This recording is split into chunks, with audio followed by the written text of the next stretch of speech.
Alors, je ne suis pas sûr d'être tout à fait d'accord sur la comédie, parce que même si on retrouve dans le Jeunet le ton de Jean-Pierre Jeunet, il faut se souvenir que si Jean-Pierre Jeunet a été casté, ou en tout cas si la Fox est allée chercher Jeunet pour le 4e, c'est parce que Jeunet venait de faire La Cité des Enfants Perdus, et que finalement c'était un jeune réalisateur français avec un univers visuel très singulier, que on lui demandait, comme souvent, de refaire La Cité des Enfants Perdus dans l'univers d'Alien. Ce qui est intéressant, non, je pense que ce qui est intéressant surtout, c'est la manière dont chacun des épisodes a modifié à sa manière, à sa façon, la vision que l'on pouvait avoir de l'espace et de l'horreur spatiale. C'est intéressant parce que chacun des 4 premiers films est vraiment très très distinct dans sa manière de l'appréhender.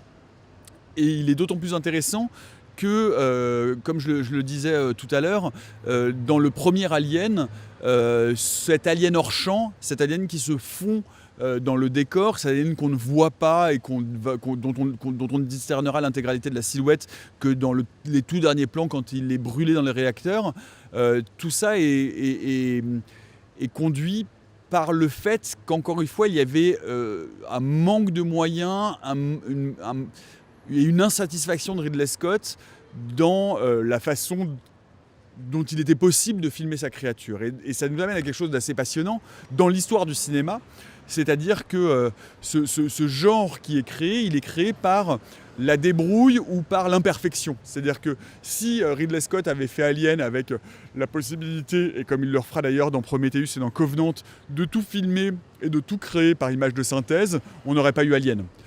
Cet alien-là, cet alien des gros plans, cet alien dissimulé, n'existe que parce qu'il y a une insatisfaction dans la façon de pouvoir filmer l'horreur, et du coup cette insatisfaction crée une nouvelle façon d'envisager la mise en scène. Ce qui est un peu pareil d'ailleurs, mais d'une autre manière chez Cameron dans Aliens le Retour, où du coup alors il va modifier légèrement la créature. Il ne prend plus finalement ce géant, parce que comme il y a beaucoup plus d'aliens dans le 2, il ne peut pas trouver 6 ou 8 ou 10 personnes de plus de 2,10 m, c'est évidemment assez compliqué. Mais du coup, il a voulu rechorégraphier les choses de manière différente, et il a embauché des danseurs notamment, et des gens qui et du coup, il a beaucoup plus chorégraphié les mouvements, et donc il y a vraiment eu un travail sur la recherche de mouvements, et ce qui donne cette impression finalement plus insectoïde, plus rampante, plus sournoise et plus sinueuse qu'on ne l'avait dans le premier.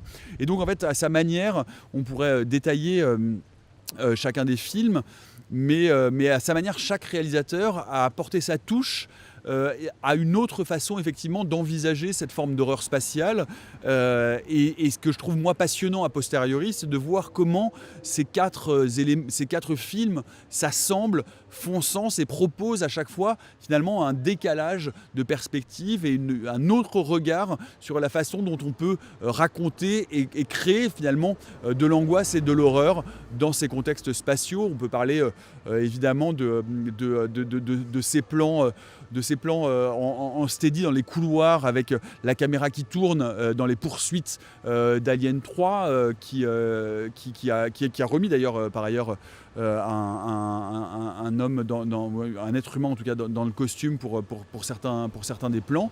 Et donc voilà, en fait c'est aussi ça que raconte Alien et que raconte cette première tétralogie, c'est que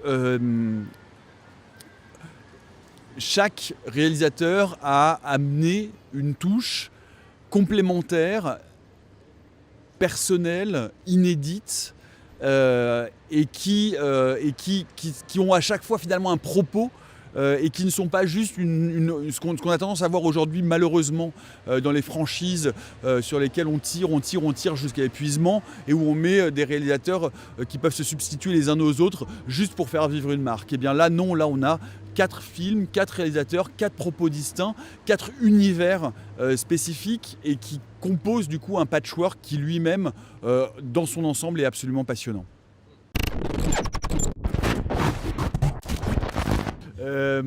Comment est-ce qu'on traverse 40 ans ? Je sais pas bien comment répondre simplement et rapidement à cette question. Ce qui est certain, c'est que, mais je vais me répéter un petit peu. Ce qui est certain, c'est que plus les réalisateurs, moins les réalisateurs ont de contraintes, et moins les films sont intéressants. C'est-à-dire qu'il y a vraiment un intérêt particulier, mais parce que je crois que le cinéma, c'est évidemment, c'est un plateau, c'est énormément de gens, ça devrait être énormément de contraintes. Les effets spéciaux numériques ont fait sauter ces contraintes comme un bouchon, et ce qui fait qu'aujourd'hui, si vous voulez voir des aliens licornes qui vomissent de l'acide arc-en-ciel en faisant fondre les rues de Paris tout en jouant au billard et en dansant la Macarena, vous avez des artistes numériques qui vont vous produire ça sans qu'on interroge le bien fondé, l'intelligence ou la pertinence de ce type de plan. Quand on n'a pas les choix, il faut trouver des solutions et par la contrainte, on crée on crée de l'innovation, ça pousse et ça développe la créativité.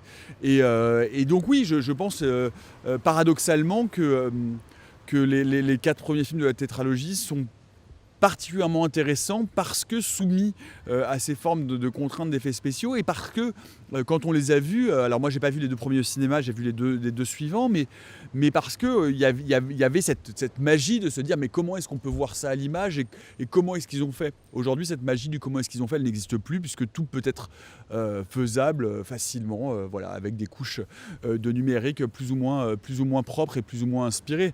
Donc ce que ça raconte cette tétralogie qui s'arrête effectivement à l'aube du numérique, hein. Il y a quelques plans numériques dans le 4e, dans le 3e c'était encore du mapping, c'est-à-dire que on avait filmé la créature et on l'a incrusté dans l'écran.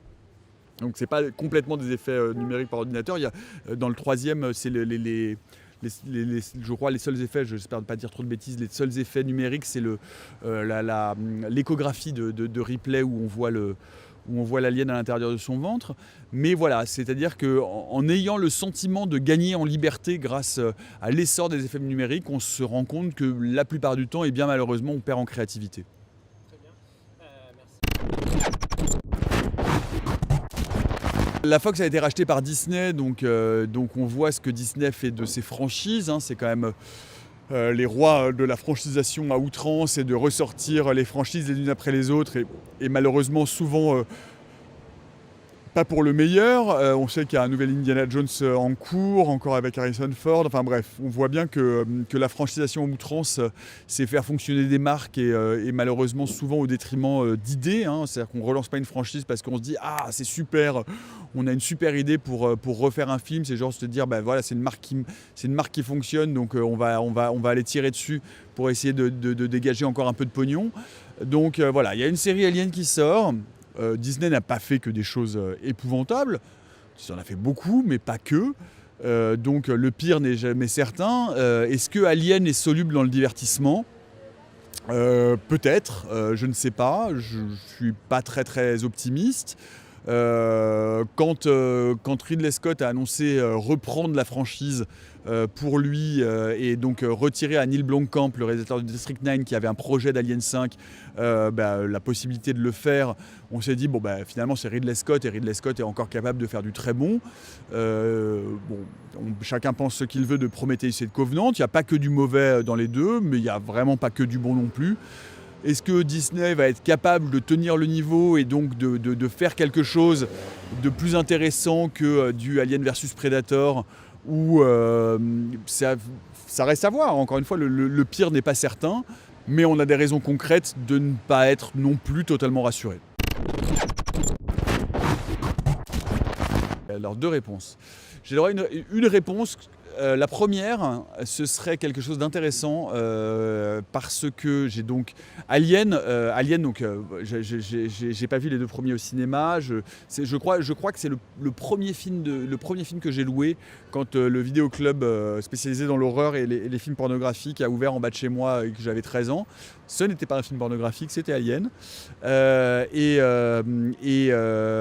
j'ai revu Alien à chaque fois que j'ai changé de support de projection. C'est-à-dire que dès que j'ai eu des DVD DVD, j'ai acheté l'intégrale en DVD, puis ensuite j'ai acheté l'intégrale en Blu-ray, puis quand je me suis acheté un projecteur, j'ai acheté l'intégrale en Blu-ray 4K, blablabla. Et pour faire la xénographie, donc je les ai revus, et d'un seul coup, j'ai vu quelque chose que je n'avais jamais vu. Alors ça va faire rire ou hurler certains d'entre vous, c'est que dans le premier, quand Harry Dean Stanton, qui est donc le premier à se faire tuer, arrive dans la fameuse salle avec les chaînes qui goûtent de partout, il y a un moment donné, il y a un plan où l'alien est en plein cadre. Mais en plein cadre, mais vraiment, il est plein cadre, et je ne l'avais jamais vu. Alors, ensuite, je ne l'avais jamais vu parce que je l'avais vu sur VHS, parce que c'est trop sombre. Je pense que les nouvelles versions ont aussi éclairci peut-être un peu l'image, qu'avant c'était beaucoup plus sombre ou que j'avais été très inattentif. Mais il y a vraiment un plan où on a pile poil l'alien en plein cadre.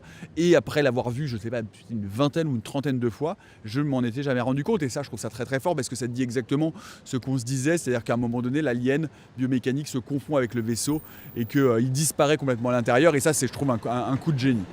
Le deuxième plan, je crois, ce serait le premier plan de l'arène. Le premier plan de l'arène et le plan, et plus que le combat final avec Ripley dans le monde charge mécanique, c'est le moment où elle se sépare de son abdomen et où là, en plus, moi j'adore cette idée parce que donc c'est Cameron, c'est de l'animatronique, c'est de la marionnette, il y a des fils et tout, et c'est complètement organique et moi je vois plus du tout les effets spéciaux.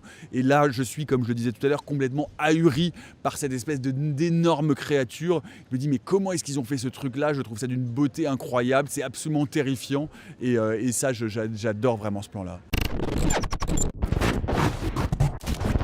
C'est ça qui est génial dans Alien, c'est que Alien, c'est plus que juste un monstre de plus ou juste une série ou une saga. Alien, pour toutes les raisons qu'on développe, notamment dans la xénographie dont on a parlé un petit peu, Alien nous parle tellement à nos pulsions intérieures, à une sexualité dégoûtante, au visqueux, à la peur, à nous, enfin, transforme tellement le récit spatial que c'est évidemment devenu vraiment une figure et un monstre qui dépasse totalement le cadre des films qui l'ont créé, et plus d'ailleurs je pense évidemment que Predator, parce que Predator reste un actionneur et c'est une créature super, mais bon, qui n'a pas cette profondeur et ce côté pervers et malsain que peut avoir Alien. Et donc Alien SM, en bande dessinée, en novélisation, en jeu vidéo. Il faut jouer à Alien Isolation si vous ne l'avez pas fait, qui est à mon avis la meilleure suite, ou en tout cas le meilleur insert dans la tétralogie initiale, puisque ça se passe entre le premier et le 2, et on va jouer la fille de Ripley, qui va chercher à comprendre ce qui s'est passé avec sa mère et qui va être confrontée évidemment à un xénomorphe. Bref, c'est la preuve que ce monstre-là, qui est l'un des rares monstres qui a été totalement créé par le cinéma, puisque contrairement aux grands monstres comme le vampire, le loup-garou, Frankenstein, bref, tous ces monstres-là viennent de la littérature. Alien est un monstre créé par le cinéma, mais qui aujourd'hui a totalement débordé le cinéma et est devenu absolument universel. Je pense que on connaît, et j'espère d'ailleurs, dans le monde, si on devait faire un sondage, plus Alien que Madonna. Oh. Non, Madonna, ça fait un peu boomer. Plus Alien que Aya Nakamura. Non, bon, on va laisser tomber les comparaisons.